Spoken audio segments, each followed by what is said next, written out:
can't buy.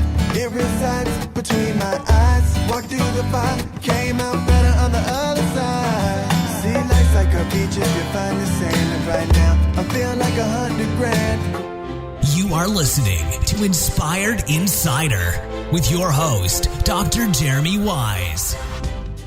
Dr. Jeremy Weiss here, founder of InspiredInsider.com, where I talk with inspirational entrepreneurs like the founders of RX Bars, P90X, Atari, and many more, and how they overcome big challenges in life and business. Our sponsor today is Rise 25, which I co-founded with my business partner, John Corcoran. Rise 25 hosts in-person VIP special events and masterminds for conferences and software companies so they can serve their highest level customers. Basically, they consider us their secret weapon for increasing engagement, getting more referrals, and building deeper relationships with their customers. We do them all over the country. We've hosted this past year in Austin, Chicago, Santa Barbara, none in Columbus, Ohio yet, San Diego, New York, Sonoma, Vegas. So if your company sees the value of bringing your highest level customers together to connect and collaborate, go to rise25.com and contact us. I am very excited. Today we have Dave Colina, the co-founder of O2, which started in Columbus, Ohio in 2014. O2 is an oxygenated natural recovery drink, and it was created by a CrossFit trainer and a medical doctor who were sick of unhealthy sports and energy drinks. If anyone could relate, I can for sure. It has electrolytes, natural caffeine, and added oxygen to help your body process toxins faster. I do want to talk about that. And they've gone from slinging O2, humble beginnings, out of the back of a Prius, to very environmentally friendly, to becoming a top seller at hundreds of CrossFit gyms, Whole Foods stores in Ohio, Kentucky, Pennsylvania, DC, and Maryland, as well as Krogers now. Dave, thanks for joining me. Hey, it's great to be here.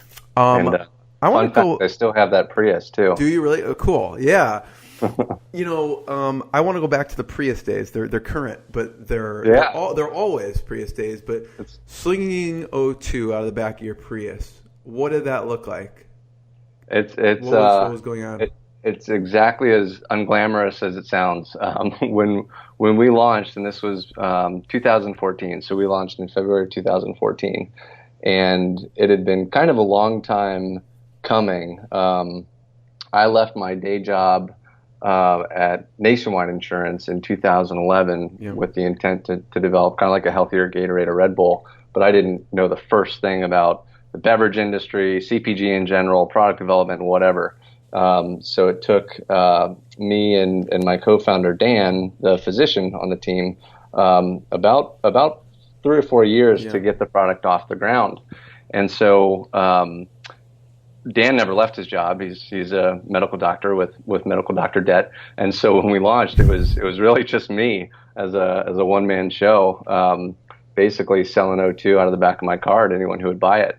So, I mean, you launched it in 2014, but you really have been working on it since 2011. And when did you get the idea that you were serious about actually pursuing that? Because it probably wasn't like, oh, the previous day, like, we should do this. Yeah, let's do this. When you start it, you probably had been ruminating on it for a little while.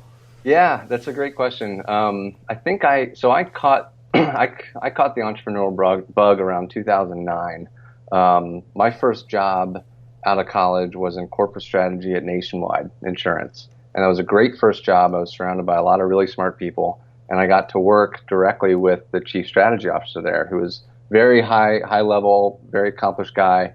He's a Harvard Business School grad, used to work at McKinsey, and sat on the C-suite at a Fortune 100 company. And I remember one day he called us all up to his office, or his secretary did. It was like his 60th birthday. And he took his work very seriously. I mean, Steve was a no-nonsense guy. But in his birthday speech, he was like, I'm really proud of the work that we do here at Nationwide, but, when you get to my age, you look back on things, and the stuff that really matters is what you do outside the community. And so he started telling us about a nonprofit charter high school that he had been on the founding board of in Chicago called Cristo Rey. Wow. And if you're not familiar with Cristo Rey, it's a really cool concept where the Cristo Rey school will go into a very impoverished area and provide high quality Catholic education to a group of 9 to 12 lower income students.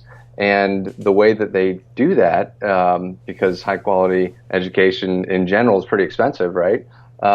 Is they have a pretty innovative job sharing program set up with the Nationwides of the world, the Jones Days of the world, where each student will basically share an entry-level clerical administrative job and rotate one day of the week working at the job. So four students will share one job, and in return for the labor, the companies will usually pay anywhere between $28,000 and $32,000. So those 4 students automatically, get $7,000-8,000 to apply to the cost of their tuition. And then on top of that, Bill and Melinda Gates Foundation got involved several years ago. Chicago was the first school. Now there are 27, 28 across the country. And so I'm from Cincinnati and was working in Columbus at Nationwide, and had recently returned from Cincinnati, where I saw an article for a Cristo Rey school coming to Cincinnati. And I marched up to Steve's office the following day and was like, hey man, there's one of these schools in Cincinnati now, and there's one in Cleveland, there's not in Columbus, we got to do one here, And he's like, all right, I'll help you as long as you do all the work. Very executive style. And so I got to be a part of the creation of a nonprofit charter high school, which is pretty cool. That's amazing. And so I led mostly the initial talks with the diocese to get them on board with opening a school. It had been about 30 years since they opened a school, so this was kind of new to them. There's a very standard model that the Cristo Rey network now has in place, where year one, you have to raise about $100,000 to finance. And you had to raise that? Yep. That was my primary role, was raise $100,000. And I'd never raised any grand before.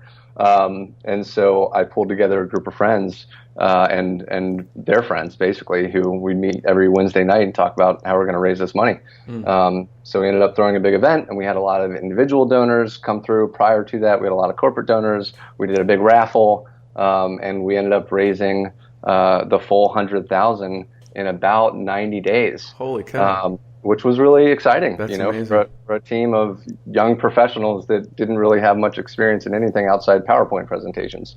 And so that's when I sort of caught the bug. And after that, I wanted to stay active in the community, so I stayed active with Cristo Rey.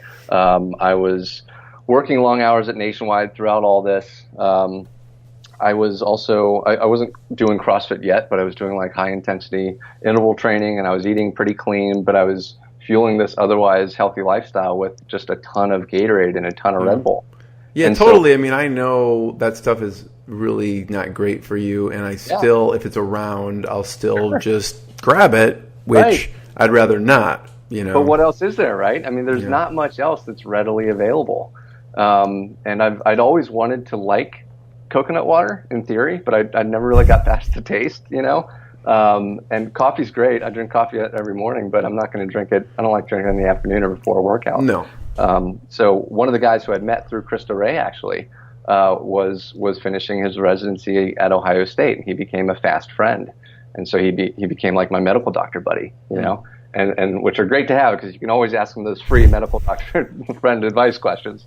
And so one day over drinks, I was asking him, you lead a pretty similar lifestyle. Like, what do you do? Because I'm drinking all this garbage, but I don't know, like, what else is there? And he was like, I do the same thing. And so we're like, oh, well, if you do this and I do this, there's probably a market for it. We should just, we should just start our own beverage company. How hard can that be, right? Famous last words, yeah. Famous last words, exactly. So that was 2010, and we finally launched O2 in 2014. So it's not that easy. No, but so did Steve give you any advice on this journey so far? Or was it just mostly, Steve's advice was don't do it. don't leave your job. That's what he said? Oh yeah, for sure. And on paper, he's absolutely right? Like most businesses fail, and especially in an industry as competitive as CPG. But I had a really good inclination that there was something there with this, just based on my own personal need. and the needs of my friends. And granted, that's not, sample size of 10, right? But I think that usually if you've got a niche and can't find anybody else to scratch it, there might be something there. So talk about the decision to leave Nationwide. Is that a hard one? Is it not? Because there's a gap there, right? 2011. I want to talk about the R&D process because it's really interesting. You guys went really deep in the flavors and developing them. So I want to talk about that journey of the flavors. But before getting to that, 2011, how hard is that decision? And then what do you thinking is going to happen in 2011? And obviously we could talk about the research, but yeah, man, those are fun days for me to talk about because you go to Steve's office. He said, "Don't do it," and you're like, "Bye." You don't listen to him. Kind of. So I had stopped working for Steve at Nationwide in probably 2009, 2010 ish. I had gotten picked up by the chief marketing officer at Nationwide on another unrelated project. That he needed to pull somebody from strategy into, and I was halfway decent at my job, and so he pulled me into it, and so I ended up working for him around 2010, I think. But Steve, remained a friend and a mentor to me. But after about 5 years in Nationwide, I went there, particularly in corporate strategy, to learn as much as I possibly could. Because I was really intrigued by that area. It seemed like a great way to learn about business. I studied business undergrad in school, but I didn't really. It's going to sound terrible, but I can only think of a handful of classes that really, truly taught me anything about business. And so that opportunity gave me a great way to learn about business quickly from some people who actually knew about it. And a lot of exposure into Nationwide. But as I progressed through my career, as the somewhat cocky 27, 28-year-old, I realized, I've kind of learned everything that not everything, but most that I set out to learn in my first job, and in that type of environment. And I also knew enough about that type of environment to know that I didn't want to spend the rest of my life in that type of environment. So I learned a lot, and I knew, and importantly, I knew that I didn't want to sit in a cubicle, or an office, or just be somewhere physically every day from 8 to 6. That just wasn't for me. How do you know it's the right time to leave? Because you could still probably, do it and work on the development nights and weekends, but you decide just to go cold turkey. And then how do you actually survive? Well, my savings vested at 5 years, so that was pretty good indication. It was time to, if there was a time cap on that, once my 401k had vested fully, it was like, all right, I can, I don't really have to stay here. You have a little buffer. I got a little buffer, yeah. And I looked at kind of where I was in life at the time, and I was a, single dude with no, no real obligations. If I fell on my ass, it's not like I don't have kids. I didn't have any mouths to feed. I didn't have a mortgage. I had a dog, and he's great, but he didn't really care if I left my job. And so it seemed like it was the right time. Yeah. And that combined with what I had saved from Nationwide, as well as I'd started sort of my fitness journey at the tail end of that. All those things led me to think, well, maybe I should go out on my own, because if I'm going to do this, I probably ought to do it before I have a family, because it probably only gets harder to make that sort of decision. Yeah. And yeah, so, I noticed when you filled out the form for the interview, for the schedule, one of the people you mentioned was Mark Rampolla, which is one of my favorite books, High Hanging Fruit. Yeah. So anyone who hasn't listened or read that book, and because you mentioned the family, and that story is amazing. So and he did it really well. I took notes on that because I'm of the age now where that's top of mind for me. But he did that would seem like very well, and it was not easy. But he anyone who hasn't read it, it's the founder of Zico Coconut Water and kind of his journey. And I feel it was kind of like entrepreneur therapy listening to that. 100%, because without a benchmark, like I don't know many beverage entrepreneurs, and, is this and normal? I Is this don't know not normal? Yeah, exactly. Am I a terrible CEO, or is this kind of the normal grind?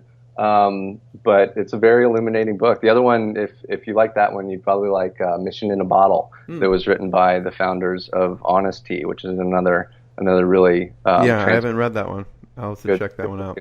History. I felt Shoe Dog was also kind of a I love Shoe Dog. Yeah. Absolute therapy for entrepreneurs, right? Totally. The first 30 years. What's that? The first 30 years of Nike, nobody talks about, Exactly. and those were the hardest, right? Out of the back of his trunk, Totally. So we'll get to the Prius, but I think it's important to talk about the R&D process with the flavors, because you spent a full 3 years developing these. And the other interesting part, Dave, is they're not normal flavors. I mean, if you look at the flavors, they have grapefruit ginger. I would never put those together just thinking about it. Right. And orange mango, that's, still not like a common combination. Yeah. So talk about the R&D journey a bit. Yeah. So the R&D journey really started around 2011, 2012. Dan and I, for the longest time, were just kind of spinning our wheels. We knew what we wanted this drink to kind of look like on paper. We had a pretty good idea. What did you want to look on paper before you developed it? So some people would say no caffeine, some people would say with caffeine. So there's a couple debates here.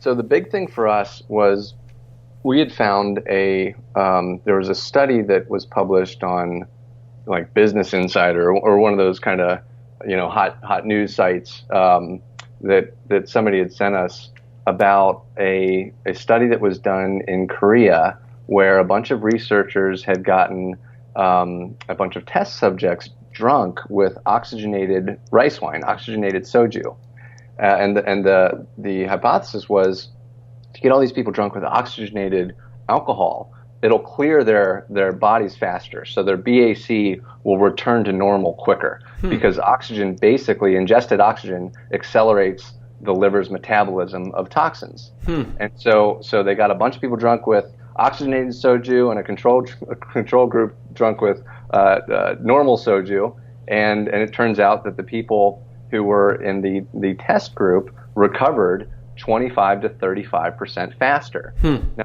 this wasn't groundbreaking in the sense that they were the first ones to realize this with respect to oxygen. There have been studies dating all the way back to 1951 that show the accelerating effects of oxygen when ingested on the liver's rate of metabolism. Yeah. I mean, they have, for people who are sick or maybe not sick, they have hyperbaric chambers where you basically, as you probably know, you just sit in it and it's just basically supposed to be healing.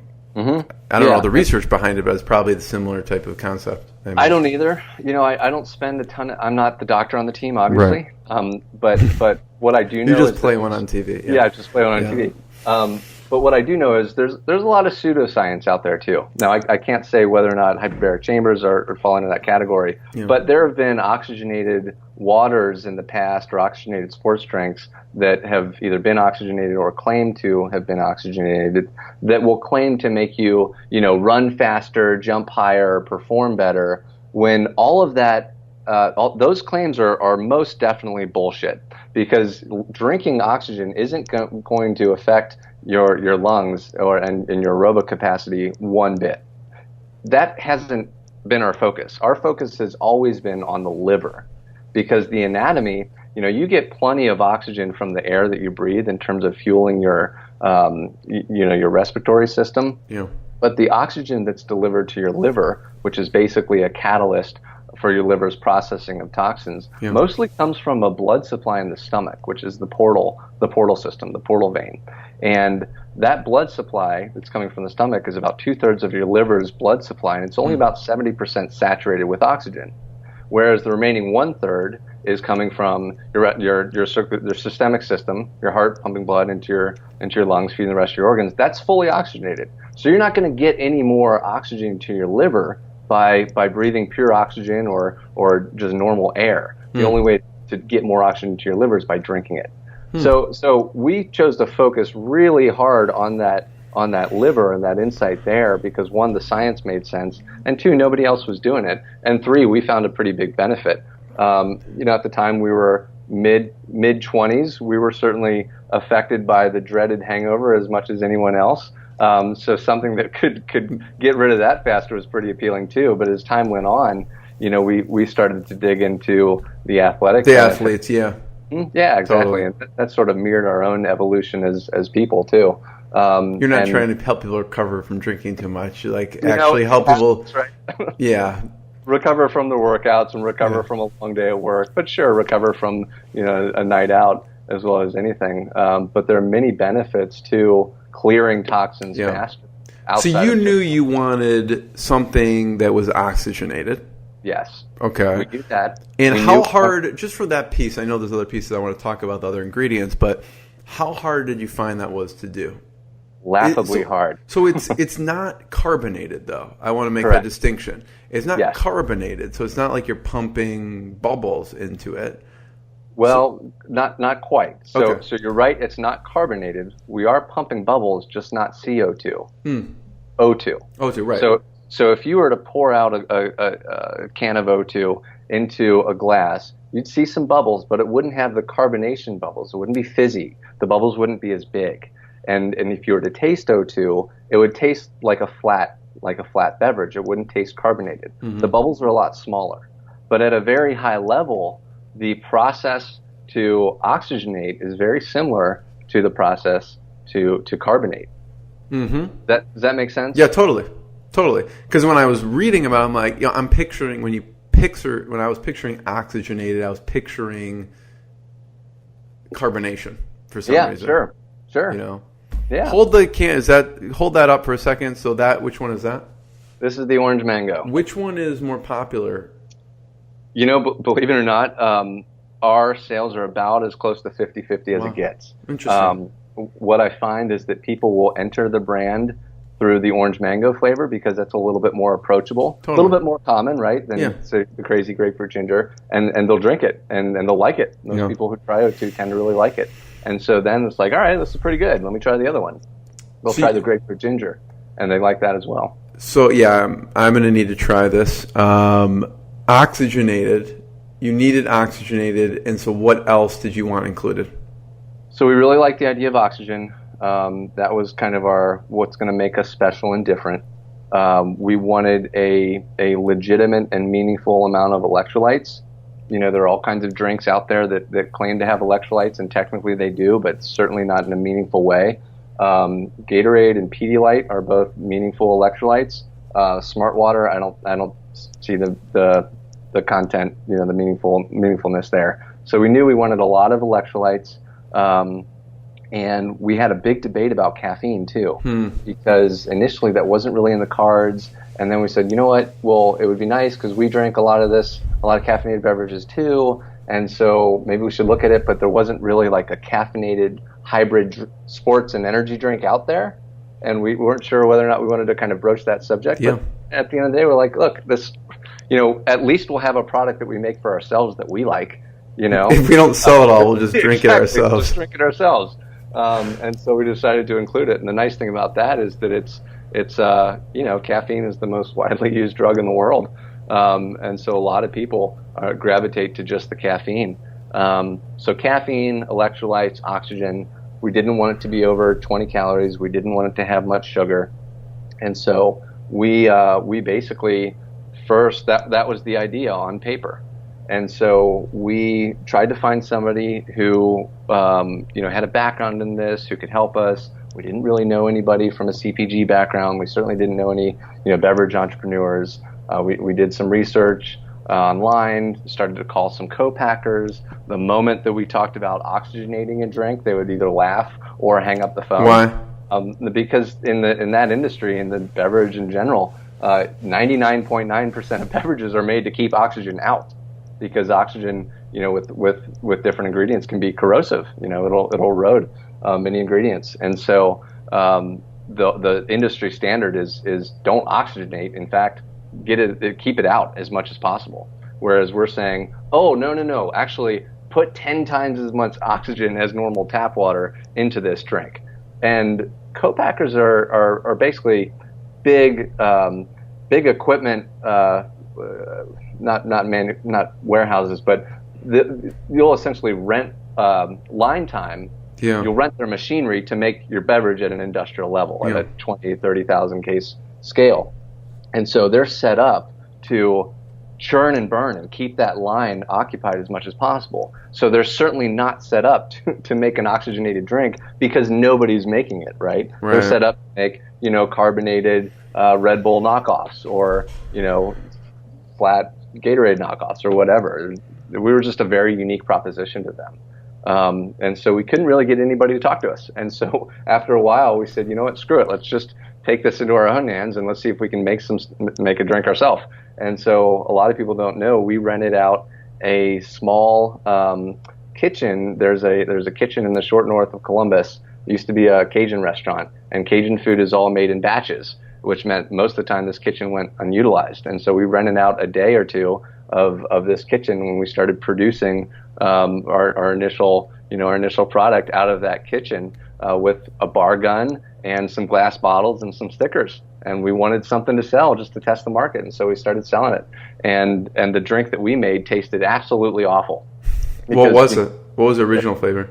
Oh, it was like one of those nondescript citrus flavors. Okay. And the universal consensus was, this tastes terrible, but it works really, really well. And so it's like, oh, great, awesome. They say it works, because that's the hard part, Like, taste is difficult too, but there are teams of food scientists and flavor houses across the country that you can hire to refine the taste of your product. And ultimately, that's the route that we went. But you've got to make sure that it really works and delivers on its functional promise. That's on you, the entrepreneur. And so when people were not only buying this $5 product out of a glass bottle that tasted terrible, but buying it again and again and again, that's when we knew that it was time to go all in on this. Yeah. So talk about the flavors. So how did you come to the orange mango and grapefruit ginger? So once we did this small minimum viable product pilot for a few months, we kind of went back to the drawing board and said, okay, like here's what we learned. We're onto something with respect to the function. It probably makes sense to have more than just one flavor, because that way you can have more than just one facing, at a retailer. And we'll keep the integrity and the backbone of the product the same, but we really got to address the taste. And so we searched for one of these flavor houses that we would ultimately hire one in Kentucky that would basically come up with a formulation based on the direction that we gave them and make it taste good. And so we hired them at the start of 2013. They were one of the few to give us the time of day, and we liked that they were close, and we liked that they were good people, and we liked some of the other brands that they'd worked with in the past. And so I took what was left of my savings and hired them at the start of 2013, and basically gave them the direction. Here's what we want in the product. It's going to have this much caffeine, this much electrolytes. It shouldn't have any more than 20 calories. It shouldn't have any more than 2 grams of sugar. It's got to be all natural. So we want it to be sold at Whole Foods, and we want it to have, it's going to be, oh, by the way, made with oxygenated water. So good luck with that. And oh, by the way, we want it to taste really, really good. And that's a tall order, especially for a drink we have 2.5 times the electrolytes as Gatorade, which is a lot of salt and it's a lot of electrolytes, and electrolytes on their own taste good. It can be overpowering. Yeah, totally. Pick up a Pedialyte. Like I don't hear many people talking about how much they like Pedialyte, right? And so and oh, by the way, we also want it to taste really crisp and very light, not heavy on the tongue, and really refreshing. Good luck. And so thankfully they took a crack at it, and I think we got our first shipment of samples in around probably February or March of 2013, and the way that they approached it was that they sent us a whole wide variety of just different flavors. We had a grapefruit ginger, we had an orange mango, we had tropical pineapple, we probably had a blueberry, a strawberry, a bubble gum. I don't know, like all the kinds of random different flavors that you can imagine, with the intent to start to whittle down the focus on the type of flavor that you want to go with. And then once we said, okay, get rid of this. This is great, but do less flavor. Keep this, or maybe think about this. We had the types of flavors that we wanted to arrive at. And then we started to look at the sweetness levels, dialing that up or dialing that down, in most cases down for us. Then we started to look at the tartness, dialing that up or down. And then we started to look at the level of flavors, until finally we had a set of 5 really solid flavors that we could choose from to debut. And that whole process was very iterative. We'd get a shipment, we'd try it, we'd write down our notes independently, then we'd tell each other what we liked, and then we might rope in a girlfriend or a spouse or a brother or a sister, coworker, whatever, have them try it. It was all just the most informal, unorganized market research you can imagine, but it worked really well. At least for us, and it had to, because we didn't have the budget to hire a focus group company or host some primary or secondary market research. And so, well, your brother's also going to be like, Dave, this is horrible. You exactly cannot sell this stuff. Exactly. Now, when my mom tried it, I kind of underweighted her. It's like, okay, Mom, you're going to like anything that I make. It's really sweet. But most of the time you can, if you pick the right people, you can get good feedback. And so that whole process took us about 9 months from start to finish. Oh. And when it was time to go, we had 5 to choose from, and I didn't go out and raise a ton of money. I'd only, when we had those flavors finalized and developed, did I go out and raise just enough money to cover the first production run. As a one-man show, I was only going to pay myself $2,000 a month, and everything else was going to be super, super lean. Bootstrapped, yeah. It's super bootstrapped. And so, it costs twice as much money to do 2 flavors as it does 1. And it costs twice as much to do 4 versus 2. Yeah. And so I didn't want to do 1, but I couldn't really do. It's a tough decision. It was a tough decision. Because you have 5 flavors, right? So exactly. 5 good ones that you've grown attached to and that people like, So what do you do, right? Well, what we did was we picked our favorites, and we picked our favorites with some direction. I knew that I wanted to have at least 1 flavor that was pretty approachable, and I also knew that I wanted to have 1 flavor that was unique and interesting. Yeah. And we had an approachable set of flavors, and we had a unique and interesting set of flavors. And ultimately, we picked our favorite approachable flavor, which was the orange mango, and we picked our favorite unique and interesting flavor, which was grapefruit ginger, and we ran with it. And I joke to people, it's not a joke, but it's kind of funny. Everything has changed at O2 over the past 4 years, except for the liquid. The liquid was the one thing that I got right at the outset. Everything else I got wrong and has changed.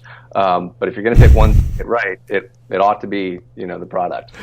So I want to talk about what went wrong, but you sure we have enough time? No, depends. But at what point do you think you will introduce another flavor? Soon, because you probably already have those sitting at the sideline, right? Yeah, and you got to dust off. You got to dust some things off. What may have been super hot and relevant in 2014 may not be super hot and relevant in 2018. Yeah. But we get a very common request from fans, which is, this is great. We want more. When are you coming out with a new flavor? Right. And initially, if I would have entertained that 2 years ago, it would have been foolish and a waste of time, because I just didn't have, the capacity to manage 3 SKUs. I could barely manage 2. It just adds more operational complexity. It ties up more of your cash and inventory. Yeah. But as we've grown, that becomes more and more realistic. And I don't think that we'll ever have, a laundry list of 10 flavors out there. But I do think 1 or 2 more could make some sense if done right. And Yeah. whatever we do, we're trying to make sure we do it right, which is why we haven't rushed into something like that. Yeah. Yeah, I'm going to have to, one of the people I interviewed, you'll have to meet and talk to Beatbox Beverages. Cool. I've heard of them, actually. Yeah, so they were on Shark Tank. Shark Tank, yeah. Mark Cuban was an investor, and they were, when I talked to them, he gave them that advice, actually. They were branching out into different flavors, and they kind of honed it in. Yeah. Because it's just harder to manage. But you guys actually may be a perfect combination because they're actually, the alcohol side. So maybe they need to package Oxygenated Natural Recovery with the Beatbox Beverages. I like it. Somehow. I like it. We could at least you've heard it here first for some entertaining stories. So you said you got everything wrong, everything else wrong. But I mean, I know you're joking, but talk about some of the mistakes, and I want to talk also after that about the initial kind of the evolution of selling, right? From the back of your Prius to CrossFit gyms to whatever. But what were some of the mistakes that you've ironed out since then? Well, a big glaring one. I'll just go in chronological order with the highlights. The biggest glaring one was actually before we even launched. One of the few intelligent things I did before we launched was I pulled together an advisory board of people who had become very accomplished people who I'd known for years, who'd become sort of mentors to me over the course of my career. One guy used to be a professor of mine at Ohio State. Another guy, he was the chief marketing officer at Nationwide, who I worked for, and a few others. And we had a meeting shortly before we launched, and we're talking about launch plans. And I'd after I left my job, in between leaving Nationwide and starting O2, I had started, among other things, coaching CrossFit and coaching Krav Maga, just to kind of make ends meet, and it was fun, And so one of the guys asked me, he was like, "Do you think, maybe we should sell at CrossFit gyms? Like, you're into that scene, and there seems to be a lot of them, and it's grown in popularity. This is 2013. Like, what do you think about that idea?" And I kind of, that's a stupid idea. Like, who's gonna buy a drink at a CrossFit gym, please? Like, I go in with my water bottle and my pre-made protein shake, and I leave without spending a dime. Ha ha ha. I couldn't have been more wrong. And in retrospect, now still 2/3 of our business is from CrossFit gyms. That's changing over time, but that's the backbone of our business. Yeah. And I mean, look at RX Bar, right? Exactly. Same story.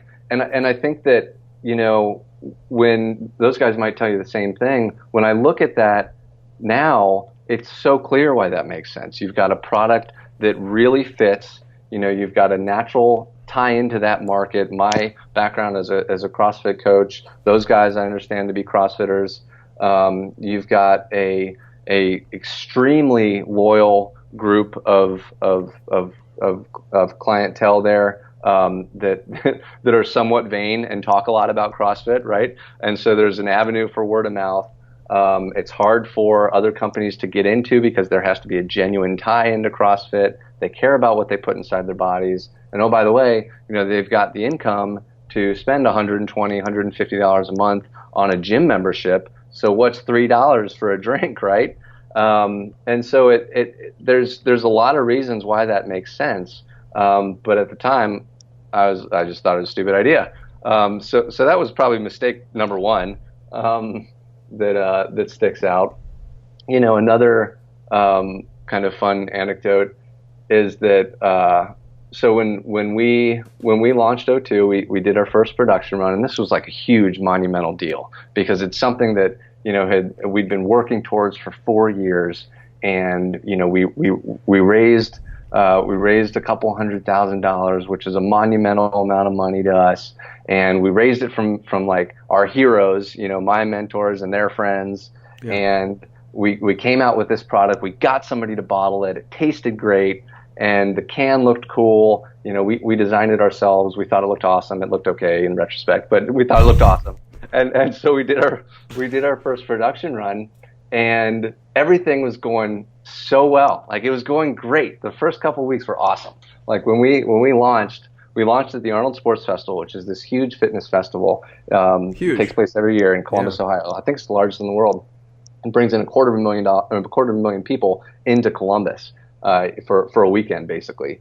And I had been judging the CrossFit part of that competition for a while, and so I was scheduled to judge that year too. And so I knew the guy who put it on.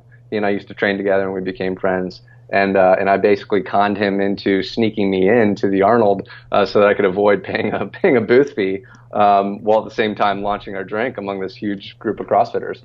And so day one, the whole time, again, a stupid joke. I always joke that I was the worst judge there because the whole time I'm looking over, like, do people like my drink? I was looking over at the booth that was manned by my girlfriend at the time, not knowing whether or not anyone was going to be into what we had just made. But it turns out people really liked it. And they liked it so much, we went through our entire weekend supply in the first 4 or 5 hours. Wow. And so we were off to such a great start, better than we could have anticipated. Well, one day, about 2 weeks after we launched, I remember I was at our office, and by our office I mean the empty room in the warehouse that we stored our pallets in, and I was packaging shipments, our online shipments.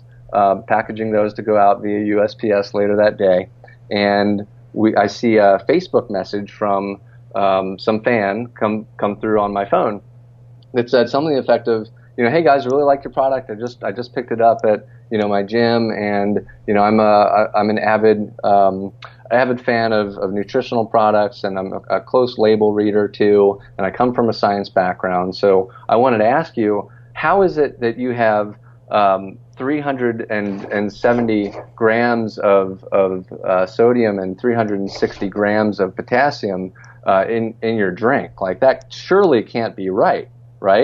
And so I see this come through, and I was trying to get all these orders out the door, so I sent a text to Dan, the doctor. I'm like, hey man, somebody's got a question about the electrolyte content. Can you field this? And so he's like, yeah, no problem. So about 10 minutes later, he calls me, and Dan and I we never really chat on the phone. It's either in person or by text. So that was my first indicator that something was wrong. And my second indicator was when I pick up the phone and he's like, hey man, we need to talk. Are you sitting down? Nothing ever good comes after that. Nothing ever good. You never want to hear that. And I'm like, I'm not sitting down, but I can be. Why? What's up? He's like, well, you know how that guy just asked how we have 370 grams of sodium and 360 grams of potassium in O2? I'm like, yeah. He's like, well, that's because that's what's written on the side of the can, on the nutrition facts panel. I'm like, so what? He's like, well, 370 grams of sodium would be a lethal dose of sodium. It would actually be about a pound of salt, meaning we made a typo on the can. And these cans are not done in runs of 100 or 200. The minimum production run of a can that you can buy is 155,000 cans. And we just printed 300,000 cans because we did 2 of those runs. So we had a tremendous typo on the side in the nutrition facts panel, the last place that you want to have a typo. We had a giant typo on the side of 300,000 cans of O2. And so, immediately, like, I hope you've never experienced this. I started tunneling, like tunnel vision, world crashing down, and so I certainly sat down. I remember laying down sort of in a fetal position, crying game type of thing, and thinking, you know what? Well, like at least we got something off the ground, and people. I was just thinking you renamed the beverage Lethal Dose, and that's Lethal Dose. You just go with like Red Line or Killer Energy. But I thought the world was over. I thought the drink was over. I thought everything was over. We had a good run of it. People seemed to like what we made, but we screwed it up. After I picked myself back up and called by far the most expensive attorney that I've ever encountered in my life. He's kind of the leading beverage attorney out there. Turns out people do this. People make mistakes like this all the time, and which is not assuring to me still to this day that happens as often as it does. But at least there was something to do about it.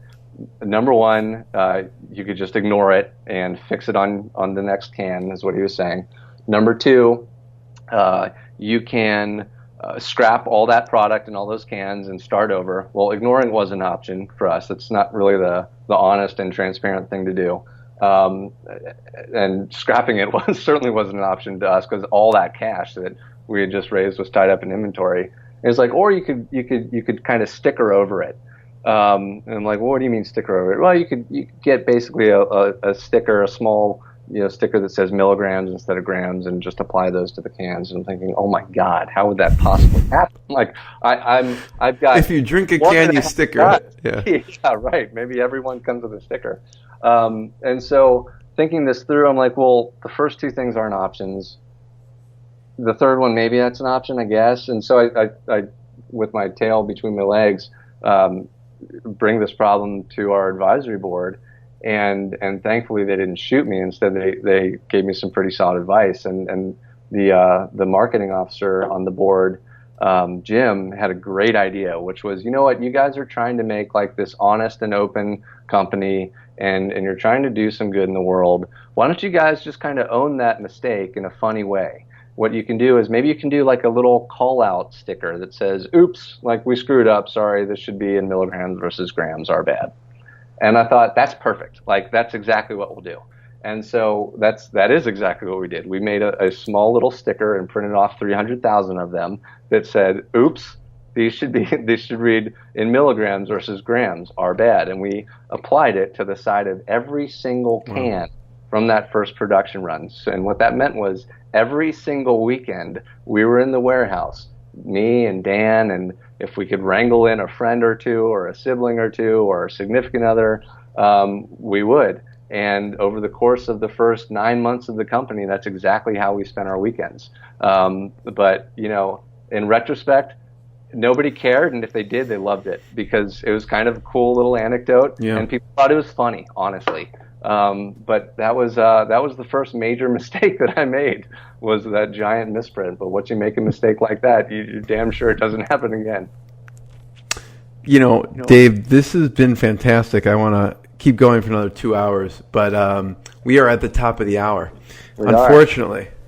So we didn't get to talk about the evolution. I know you guys have gotten into Whole Foods and Krogers, and we didn't talk about some of the rapid scaling and growth that's coming up next. And we didn't talk about the team that you've built, which is really interesting to me.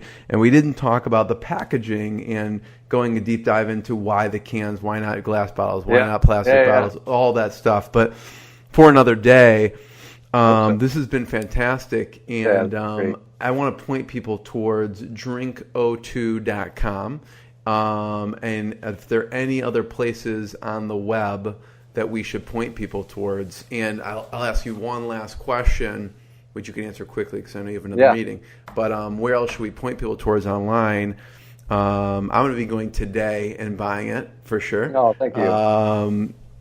Where else online? I know people can get it on Amazon. Yeah. So check it out. Check us out on Amazon. We're on Amazon, free Prime shipping. I love it. At DrinkO2.com. It's the letter O, the number 2. And earlier we were talking about that special way for people to get effectively free samples that, if your audience has listened through my rantings for this much, I feel like we owe it to them. So if they go to DrinkO2.com/try02, you can get 1 can of each flavor for 99 cents with free shipping. So check that out. That's crazy.